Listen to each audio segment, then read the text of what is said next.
میں کوئی شک نہیں ہے کہ ہم نمازیں پڑھتے ہیں، روزے رکھتے ہیں، تسبیحات پڑھتے ہیں، لیکن آپ نے دیکھا ہوگا کہ اس میں جو اثرات ہوتے ہیں وہ بہت کم ہوتے ہیں۔ اس کی وجہ کیا ہے؟ اس کی ایک وجہ تو یہ ہے، جس طرح کہ آپ نے ابھی حضرت علامہ مولانا سے سنا، ہمارا یہ مزاج بن گیا ہے کہ ہم ہر چیز میں شارٹ کٹ چاہتے ہیں، نمازوں میں بھی شارٹ کٹ چاہتے ہیں۔ یہ تو تراویح کی بات ہے، تراویح میں تو ویسے ہی بہت زیادہ لمبا قیام ہوتا ہے کہ روزمرہ کی جو 5 نمازیں ہوتی ہیں، اس میں بھی جب بسا اوقات میں دیکھتا ہوں جب امام سلام پھیرتا ہے تو بس وہ اس انتظار میں ہوتے ہیں کہ بس وہ گردن دوسری طرف امام صاحب کی کب مڑے، حالانکہ فرض نمازوں کے فوراً بعد کم از کم اتنا انتظار تو کر لیں کہ ہم دعا کریں۔ تو یہ اس چیز کو جو ہے نا، یہ ہمارے لیے بہت بڑا المیہ ہے اور ہمیں اس چیز کو ختم کرنا پڑے گا۔ میں آپ کو اس کی ایمان افروز بات سناتا ہوں۔ یہ جو اولیاء اللہ ہوتے ہیں، ان کو اللہ تعالیٰ نے مشاہداتی دنیا کا شاہسوار بنایا ہوتا ہے۔ یہ پہلے پوری کائنات کا مشاہدہ کرتے ہیں، اللہ ان کو دکھاتا ہے، اور سب کچھ دیکھنے کے بعد، مشاہدہ کرنے کے بعد، معائنہ کرنے کے بعد پھر یہ جب کوئی کسی چیز کا درس دیتے ہیں، نچوڑ نکلتا ہے۔ وہ حضرت ایک عظیم اللہ کے ولی تھے، حضرت سیدنا ابراہیم بلخی رحمۃ اللہ تعالیٰ علیہ۔ ان کے پاس بڑی مجلس لگی رہتی تھی لوگوں کی۔ ان میں سے کسی شخص نے اٹھ کر ان کی بارگاہ میں عرض کیا کہ حضور، نماز تو پڑھتے ہیں لیکن اس میں دل نہیں لگتا، روزہ رکھتے ہیں، اس کے اثرات محسوس نہیں کرتے، دعائیں مانگتے ہیں لیکن ان کی قبولیت کے لیے تذبذب رہتا ہے ذہن کے اندر، اور ایک عجیب سی الجھن اپنے اندر رہتی ہے۔ اس کی وجہ کیا ہے؟ تو حضرت سیدنا ابراہیم بلخی رحمۃ اللہ علیہ نے فرمایا کہ 10 کاموں کی طرف اگر ہم توجہ دیں تو ہم جو بھی نیک کام کریں گے، عبادت کی صورت میں، تلاوت قرآن کی صورت میں، حج کی صورت میں، روزمرہ کی زندگی کی صورت میں، ہمیں اس کی روح بھی مل جائے گی اور ہماری اللہ کی بارگاہ میں مقبولیت کا درجہ بھی پائے گی، اور ہم سمجھ جائیں گے کہ اس کے یہ جو ہم عبادت اور ریاضت کر رہے ہیں، اس کے اثرات کیا ہیں۔ پھر آپ نے ان کو بیان کیا، فرمایا وہ کیا ہے؟ آپ فرماتے ہیں کہ آپ دیکھیں کہ ہم میں سے ہر ایک جانتا ہے کہ خدا ہے اور ہم اللہ کی عبادت کرتے ہیں، اللہ نے ہم پر روزے فرض کیے ہیں، خدا نے ہم پر نماز فرض کی ہے، اللہ تعالیٰ نے ہم پر جو ہے وہ ہمیں احکام کا مکلف کیا ہے۔ فرمایا کہ ہم جانتے ہیں کہ اللہ تعالیٰ کو جانتے ہوئے اگر ہم اس کی اطاعت نہ کریں، جانتے ہیں کہ خدا جو ہے وہ ہمیں دیکھ رہا ہے، اس کے باوجود ہم جو وہ نماز پڑھتے ہیں تو وہ بھی پوری نہیں پڑھتے، سنتیں چھوڑ کر بھاگ جاتے ہیں، فرائض چھوڑ کر بھاگ جاتے ہیں، اسی طریقے سے جو ہے وہ تراویح چل رہی ہوتی ہے تو چھوڑ کر بھاگ جاتے ہیں، اور قرآن کی تلاوت کرتے ہوئے کوئی دوست ساتھی آ جائے تو ایک دم وہ قرآن سامنے کھلا ہوتا تو ایک دوسرے کے ساتھ گپیں لگانا شروع ہو جاتے ہیں۔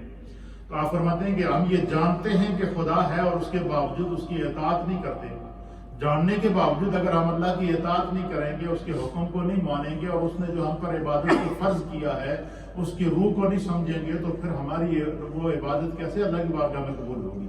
آپ نے فرمایا تو کبھی اس چیز پر غور کرنا، اور جب انسان اس چیز کو سمجھ جائے گا تو اس کو نماز کی بھی سمجھ آ جائے گی، روزے کی بھی سمجھ آ جائے گی، عبادت کی بھی سمجھ آ جائے گی، تلاوت قرآن کی بھی سمجھ آ جائے گی۔ اس کا معنی کیا ہے کہ جو بھی عمل کرو انسان کو خالصتاً اپنی قلب اور قالب کو اپنے رب کی طرف متوجہ کر کے، اور اس کے گناہ اور اس کے ثواب کو اپنے سامنے رکھتے ہوئے، اور اس کی اچھی نیت کو اپنے سامنے رکھتے ہوئے جب ہم اس عمل کو کریں گے تو اللہ تعالیٰ اس کے اندر برکت پیدا فرمائے گا۔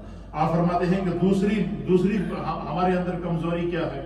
حضرت ابراہیم بلخی کہتے ہیں دوسری کمزوری یہ ہے کہ ہم نبی اکرم صلی اللہ تعالیٰ علیہ وآلہ وسلم کو پہچانتے ہیں، ہمیں علم ہے کہ ہم جس نبی کے امتی ہیں وہ اللہ کے آخری نبی ہیں، خداوند قدوس نے ان کے اوپر دین کو مکمل کیا ہے، اللہ نے الیوم اکملت لکم دینکم واتممت علیکم نعمتی ورضیت لکم الاسلام دینا کا تاج ان کو پہنایا ہے.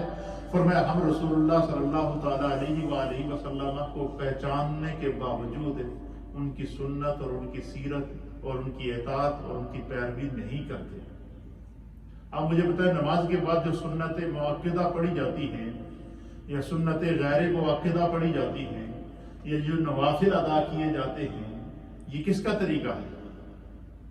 یہ ہمارے پیارے آقا علیہ الصلوۃ والسلام کی سنت ہے. تو جاننے کے باوجود کہ ہم رسول اللہ کی سنت ہے اور اس کو ہم ادا نہ کریں اور اٹھ کر بھاگ جائیں اور چلے جائیں اور باہر کوئی کام بھی نہ ہو، تو علماء اور محدثین نے لکھا کہ ایسا شخص جو جان بوجھ کر نبی کی سنت کو چھوڑے وہ مردود الشہادہ ہوتا ہے کہ اگر اس کے کسی معاملے میں اس کی گواہی طلب کی جائے تو اس کی گواہی کو ایکسیپٹ نہ کیا جائے، اس لیے کہ وہ رسول اللہ کی سنت کا تارک ہے. اس لیے فرمایا کہ آپ فرماتے ہیں کہ جب ہم پہچانتے ہیں کہ ہم اللہ کے رسول کے امتی ہیں، ہم رسول اللہ پر ایمان لے کر آئے ہیں، اور اللہ تعالیٰ نے لَقَدْ كَانَ لَكُمْ فِي رَسُولِ اللَّهِ أُسْوَةٌ حَسَنَةٌ کیا کہ رسول اللہ کی زندگی اور صورت اور سیرت اور سنت کو ہمارے لیے ایگزامپل بنایا ہے. اور اس کے باوجود اگر ہم سنت رسول کو چھوڑ دیں، عمل رسول کو چھوڑ دیں، سیرت رسول کو چھوڑ کر اپنے دنیاوی معاملات اور دنیاوی مصروفیات کو ترجیح دیں، تو فرمایا کہ پھر اس عبادت اور اس دعا کے اندر کوئی اثر تو نہیں ہوگا، وہ صرف سوائے سجدوں کے اور کچھ نہیں. یہی وجہ ہے کہ نبی علیہ الصلوۃ والسلام نے فرمایا کہ بندہ اگر روزہ رکھے تو روزہ رکھ کے جھوٹ نہ چھوڑے، روزہ رکھ کے فراڈ نہ چھوڑے، روزہ رکھ کے نماز نہ پڑھے، روزہ رکھ کے گالم گلوچ نہ چھوڑے. تو حضور نے فرمایا کہ وہ سوائے اس کے کہ صبح سے لے کر شام تک بھوکا رہا اور کوئی روزے کا فائدہ نہیں ملے گا، اس کو روزے کی وہ روح نہیں ملے گی. اس لیے فرمایا کہ جو بھی عبادت کرو اور جو بھی عمل کرو اس کی روح کو سمجھا کرو اور اس کے تمام تر جو ہے وہ فوائد اور نقصانات کو سمجھ کر جب بندہ عمل کرے گا تو فرمایا ہمارے عمل کے اندر اخلاص آئے گا. تیسری چیز کیا ہے؟ حضرت ابراہیم بلخی کہتے ہیں تیسری چیز یہ ہے کہ ہم قرآن کو پڑھتے ہیں، قرآن کو سنتے ہیں، لیکن قرآن پر عمل نہیں کرتے. فرمایا جس دن ہمارے اندر یہ سوچ پیدا ہو جائے گی کہ ہم نے ابھی نماز پڑھی ہے اور نماز کے اندر ہم نے اللہ سے دعا کی ہے کہ اہدنا الصراط المستقیم، اے اللہ ہمیں سیدھے راستے پر چلا. 5 وقت کی نماز کے اندر ہر رکعت کے اندر ہم نے یہ دعا مانگی ہے، کھڑے ہو کر اللہ کی بارگاہ میں قیام کی حالت میں قبلے کی طرف رخ کر کے یہ دعا مانگی ہے. اور وہی بندہ جب یہ دعا مانگنے کے بعد، نماز پڑھنے کے بعد جب یہاں سے باہر نکلے تو وہ رشوت بھی کھائے، وہ چوری بھی کرے، وہ گناہ کے کام میں بھی جائے، گناہ کی مجلس کے اندر بھی جائے، شراب خانے کے اندر بھی جائے، چوری بھی کرتا ہوا پکڑا جائے، تو اس کی کیا وجہ؟ اس کا مطلب ہے کہ اس نے صرف زبان سے تو الفاظ کہے ہیں، دل سے اس کا اعادہ نہ کیا.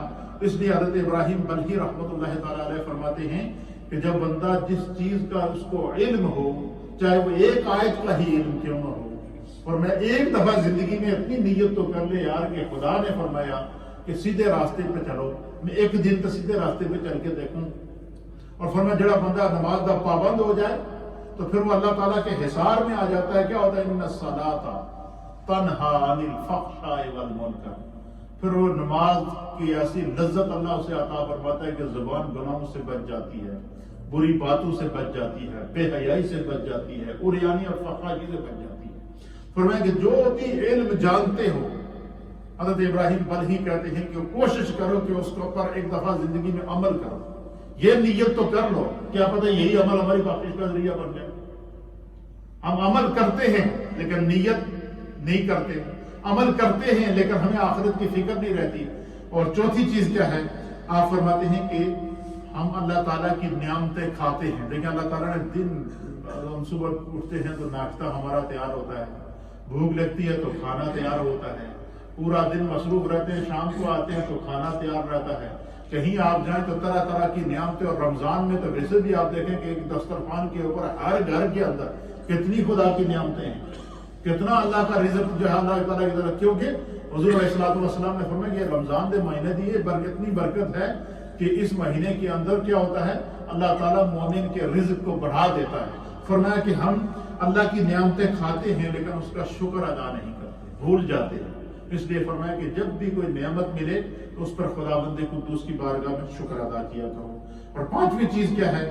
حضرت سیدنا ابراہیم بلخی رحمۃ اللہ علیہ فرماتے ہیں کہ ہم جانتے ہیں کہ جنت اطاعت کرنے والوں کے لیے ہے، مگر ہم اس کی طلب نہیں کرتے۔ خواہش سارے دی ہے کہ اصل جنت ملنی چاہیے، لیکن 5 وقت کی نماز نہیں پڑھ رہے۔ خواہش ہماری ہے کہ جنت ملنی چاہیے، قرآن کی تلاوت نہیں کرتے۔ خواہش ہماری ہے کہ جنت ملنی چاہیے، گناہ کا راستہ نہیں چھوڑتے۔ خواہش ہماری ہے کہ ہمیں جنت ملنی چاہیے، لیکن ہم نافرمانی کے کاموں کو نہیں چھوڑتے۔ تو آپ فرماتے ہیں کہ جب جنت کی خواہش کرتے ہو تو پھر اس کے لیے کیا کرو؟ تھوڑی کوشش تو کر لو۔ زندگی میں ایک عمل تو ایسا اخلاص کے ساتھ کر لو کہ کم از کم جو ہے وہ جنت پکارے کہ اس نے میری خاطر یہ کام ضرور کیا تھا۔ اور چھٹی چیز کیا ہے؟ آپ فرماتے ہیں کہ ہم جانتے ہیں کہ دوزخ گناہگاروں کے لیے ہے۔ جو لوگ گناہ کرتے ہیں، نافرمانیاں کرتے ہیں، معصیت کرتے ہیں، ان کے لیے خدا نے دوزخ کا، جہنم کا عذاب تیار کیا ہے۔ فرمایا یہ ہمیں علم میں ہے کہ جہنم کا عذاب ایسا ہے کہ اللہ نے اس کے اندر فرمایا کہ اس کے اندر جو ہے وہ اس کا ایندھن انسان ہوں گے، اس کا ایندھن پتھر ہوں گے، اس کا ایندھن جو ہے وہ انسان کے اپنے کیے ہوئے گناہ، اس کا اپنے اعمال، بدعمالیاں اس کا ایندھن بنے گی۔ تو پھر اس کے باوجود ہم جانتے ہیں کہ جہنم کا اتنا سخت عذاب ہے، لیکن کبھی ہم جہنم سے بچنے کے لیے اپنی آنکھوں سے آنسو نہیں بہاتے، کبھی اپنے گناہوں کو یاد کر کے شرمندہ نہیں ہوتے۔ تو فرمایا کہ یہ چیزیں جب ہمارے عمل اندر پیدا ہو جائیں گی تو فرمایا اس سے آپ کو عمل کی لذت نصیب ہوگی۔ اور ساتویں چیز کیا ہے؟ آپ فرماتے ہیں کہ شیطان کو دشمن جانتے ہوئے بھی ہم میں سے ہر ایک شیطان سے دوستی کیے ہوئے۔ شیطان سے دوستی کیا ہے؟ آپ نماز کے لیے آ رہے ہیں، دل میں کوئی اس نے وہم ڈال دیا، چلو جی کار پڑھ لیتا ہوں، تھوڑا جا ٹیپ پر جائے کار بھی نہیں پڑی، چلو جی دوستوں کے ساتھ چلتے ہیں جی، پتہ چلا گیا تو جب واپس گھر پہنچا تو سب نمازوں کا وقت نکل چکا۔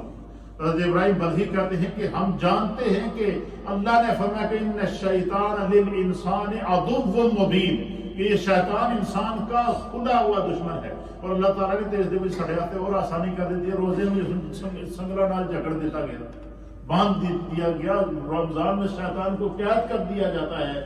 لیکن آپ فرماتے ہیں کہ جاننے کے باوجود کہ شیطان ہمارا دشمن ہے، ہم اس سے دوستی کرنے کے لیے بھاگتے ہیں، اور وہ پھر ہمیں سبز باغ دکھاتا ہے، مسجد سے دور، عمل سے دور، نیکی سے دور، گناہ کی وادی میں لے کر جاتا ہے۔ سبز باغ دکھا کر انسان کو اس طرح لے جاتا ہے کہ پھر انسان جو ماں باپ سے بھی دور، خاندان سے بھی دور، دین سے بھی دور۔ تو فرمایا کہ جب پتہ ہے کہ شیطان جو ہے وہ، اس لیے فرمایا کہ جب بھی صبح اٹھو تو سب سے پہلے اللہ تعالیٰ سے شیطان مردود کی پناہ مانگ لیا کرو، پھر تم خدا کی حفاظت میں آ جاؤ گے، شیطان تمہارا کچھ نہیں کر سکتا۔ اور آٹھویں چیز کیا ہے؟ آپ حضرت ابراہیم بلخی کہتے ہیں کہ ہم اپنے عزیز و اقارب، والدین کو، بہن بھائیوں کو، دوستوں کو اپنے ہاتھوں سے دفن کرتے ہیں جب وہ فوت ہوتے ہیں۔ ہمارے جب پیارے ہم سے جدا ہوتے ہیں تو ہم کیا کرتے ہیں؟ اپنے ہاتھوں سے ان کو غسل دیتے ہیں، اپنے ہاتھوں سے ان کو کفن پہناتے ہیں، اپنے ہاتھوں سے ان کے نماز جنازہ پڑھ کے اپنے کندھوں پر ان کو اٹھا کر جو ہے وہ قبر کے اندر لے جا کر قبر میں رکھ کر منو مٹی کے نیچے ان کو چھوڑ کر آ جاتے ہیں۔ ان کے اولاد، ان کی مال، ان کا دولت، ان کا گھر، ان کی دنیا کی ساری ثروت، ساری عیاشیاں جو ہے وہ دھری کی دھری رہ جاتی ہے۔ آپ فرماتے ہیں کہ ہم اپنے عزیز و اقارب کو اپنے ہاتھوں سے دفن کرتے ہیں اور اپنے ہاتھوں سے ان کو مٹی کے نیچے ڈال کے آتے ہیں، لیکن ہم اس سے عبرت حاصل نہیں کرتے۔ کیا مطلب؟ کہ دوسرے کی موت کو دیکھ کے کم از کم بندہ جب اپنی موت کو یاد کرے کہ اس قبر کے گڑھے میں نے بھی جانا ہے، یہ جس دنیا کے لیے میں لگا ہوا ہوں کہ نماز بھی چھوڑ رہا ہوں، جس دنیا کے لیے میں لگا ہوا ہوں کہ میں نے اپنی نیکی کی وادی کو ہی چھوڑ دیا، جس دنیا کے لیے میں اتنا مصروف ہو چکا ہوں، اپنے آپ کو اتنا مصروف کر چکا ہوں کہ مجھے جو ہے وہ دین کے احکام پر عمل کرنے کی فرصت ہی نہیں ملی، تو فرمایا کہ یہ تو سب کچھ ادھر رہ جائے گا۔ تو فرمایا اپنے ہاتھوں سے اپنے عزیز و اقارب کو جب دفن کرو، ان کے اوپر منو مٹی ڈالو، اس وقت تو دل کے اندر خوف پیدا کرو کہ یا خدایا ہمیں گناہ کی وادی سے بچا لے، تاکہ جب ہم قبر میں جائیں تو ہماری قبر ہمارے لیے نور بن جائے، ہمیں قبر میں دیدار مصطفیٰ نصیب ہو جائے، ہماری قبر ہم قبر کے عذاب سے بچ سکیں۔ اور نویں چیز کیا ہے؟ حضرت ابراہیم بلخی کہتے ہیں کہ موت کو برحق جانتے ہو مگر عاقبت کا کوئی سامان نہیں کرتے۔ موت ہمیں پتہ ہے، ہم میں سے ہر ایک نے مرنا ہے، اور یہ بھی پتہ ہے کہ ابھی ہم یہاں بیٹھے ہیں، پتہ نہیں یہاں سے باہر نکل سکیں گے یا کہ نہیں۔ یہ بھی ہمارے علم میں ہے کہ ایک سانس جو ابھی آ رہا ہے پتہ نہیں واپس آئے گا یا کہ نہیں۔ فرمایا کہ ہم میں سے ہر ایک کو اس چیز کا علم ہے کہ ہماری موت کسی بھی وقت آ سکتی ہے، اور اس میں خدا کی حکمت ہے کہ ہمیں موت کا علم تو دے دیا، لیکن یہ نہیں بتایا کہ ہماری موت کب آئے گی۔ ورنہ اگر کسی کو پتہ چل جائے کہ فلاں دن، فلاں بجے، فلاں گھنٹے، فلاں ٹائم میری موت ہوگی، تو وہ پھر مرنے سے پہلے ہی بندہ مر جاتا ہے۔ تو فرمایا کہ ہمیں علم ہے کہ ہم میں سے ہر ایک میں مرنا ہے، لیکن ہم نے موت کی فکر کو چھوڑ دیا۔ موت کی فکر کیا ہے؟ خدا نے ہمیں جو بھی سکت دی ہے ہم اس استطاعت کے، اور اللہ نے یہ بھی فیصلہ فرمایا لا یکلف اللہ نفسا الا وسعها، اللہ تعالیٰ کسی بھی جان کو اس کی وسعت سے زیادہ تکلیف نہیں دیتا۔ اور 10ویں اور آخری چیز کیا ہے؟ آپ فرماتے ہیں کہ دوسروں کی عیب جوئی ہم کرتے ہیں۔ ہم میں سے کوئی بندہ ایسا نہیں جو دوسرے کا عیب نہ کرنا چاہتا ہو، لیکن اپنے عیبوں پہ غور نہیں کرتے۔ دوسروں کے عیب ہمیں نظر آتے ہیں، دوسروں کی عیب جوئی ہم کرتے ہیں، دوسروں کی کمزوریوں پہ تبصرہ کرتے ہیں، دوسروں کی غیبت ہم کرتے ہیں، ہم دوسروں کے لیے حسد کرتے ہیں، دوسروں کے لیے جو طرح طرح کی باتیں بناتے ہیں، لیکن فرمایا دوسروں کے عیبوں پہ تو ہماری نظر ہوتی ہے، لیکن ہم اپنے عیبوں کے اوپر، اپنی برائیوں کو نہیں چھوڑتے اور ان پہ اوپر غور نہیں کرتے۔ فرمایا جب ایسا عالم ہوگا تو کہاں ہماری نمازیں قبول ہوں گی، کیسے ہمارے روزے قبول ہوں گے، کیسے ہماری دعائیں قبول ہوں گی۔ اس لیے حضرت سیدنا ابراہیم بلخی رحمۃ اللہ علیہ فرماتے ہیں کہ اللہ تعالیٰ نے جو بھی احکام ہمیں عطا فرمائے، مثلا روزہ ہے، اب روزے کے لیے کیا کیا احتیاطیں ہمیں کرنی چاہیے تاکہ ہمارا روزہ اللہ کی بارگاہ میں قبول ہو۔ اس پر انشاءاللہ العزیز میں کل آپ کی خدمت میں ایک حدیث پیش کروں گا، اور اس حدیث کے فقہاء اکرام نے آگے 10 وجوہات لکھی کہ ان 10 یہ کرائیٹیریا ہے ہمارے روزے کا، اگر ان 10 چیزوں کا ہم خیال کریں ہمارا روزہ اللہ کی بارگاہ میں قبول بھی ہوگا۔ اس روزے کا جو اللہ کی طرف سے بینیفٹ ہے وہ کیا ہے؟ لعلکم تتقون، تاکہ تم متقی بن جاؤ، تو ہمارے روزے کے ذریعے ہمیں تقوی کی دولت بھی نصیب ہو جائے گی۔ تو روزہ رکھ کے ایک صائم کو، ایک روزہ دار کو کن کن چیزوں کی احتیاط کرنی چاہیے تاکہ ہمارا روزہ محفوظ ہو سکے، تاکہ ہماری تراویح محفوظ ہو سکے، تاکہ ہم روزے کے اندر جو بھی عمل کریں تو اس کا ہمیں بینیفٹ اور اخلاص کے ساتھ، محبت کے ساتھ مل سکے۔ اس پر انشاءاللہ میں کل آپ کی خدمت میں پیش کروں گا کہ جو اللہ نے اس سال ہمیں روزے عطا فرمائے ہیں، ہم اپنے روزوں کو کیسے بچا سکتے ہیں، ہم اپنے روزوں سے جو نور ہے وہ کیسے حاصل کر سکتے ہیں۔ اس پر کل حدیث اور اس کی شرح بیان کی جائے گی۔ اللہ تعالیٰ ہمیں دین کو سمجھنے کی توفیق عطا فرمائے۔ تھوڑا سا ذکر کیا جائے گا، محبت سے میرے ساتھ مل کر ذکر کریں۔ لا الہ الا اللہ، الا اللہ، الا اللہ، لا الہ الا اللہ، الا اللہ، الا اللہ، لا الہ الا اللہ، الا اللہ، الا اللہ، لا الہ الا اللہ، الا اللہ، الا اللہ، لا الہ الا اللہ، الا اللہ، الا اللہ، لا الہ الا اللہ، الا اللہ، الا اللہ، لا الہ الا اللہ، محمد رسول اللہ صلی اللہ تعالی علیہ وآلہ وسلم۔ اللہ اللہ اللہ اللہ